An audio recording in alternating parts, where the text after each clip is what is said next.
कल शाम का वाक़ा है। ये एक होलसेल दुकान था इनके पास, बहुत लाखों की तादाद में इसको नुकसान हो गया है।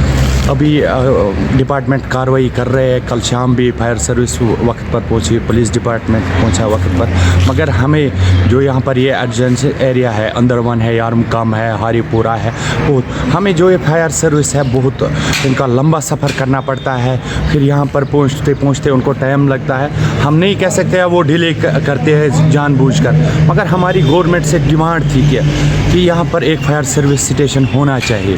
हमने पिछली बार भी अपने काउंसिल के ज़रिए उनको बोला था कि हमारे पास हम गाड़ी प्रोवाइड करेंगे, मगर इनके पास जो इसमें एक यूनिट लगता है, मैन पावर लगता है, मगर उन्होंने गवर्नमेंट ने, हम मुदबाना गुजारिश कर रहे हैं कि एलजी गवर्नमेंट से कि यहाँ पर एक फायर स्टेशन होना चाहिए। यहाँ पर पीटीएस जो हमारी ये पीटीएस यहाँ पर ट्रेनिंग स्कूल है, बीकन है, बहुत से इदारे हैं ऐसे, और अंदरवन जो 7 किलोमीटर दूर है यहाँ से।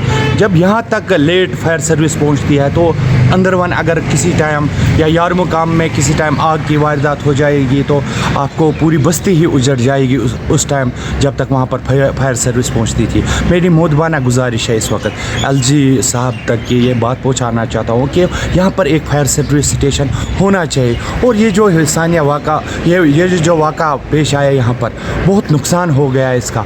कल हम बड़ी दुख के साथ कहना पड़ता है कि इस वक्त ये तो जब ये आग लगती है तो इंसान तो रोड पर ही आता है।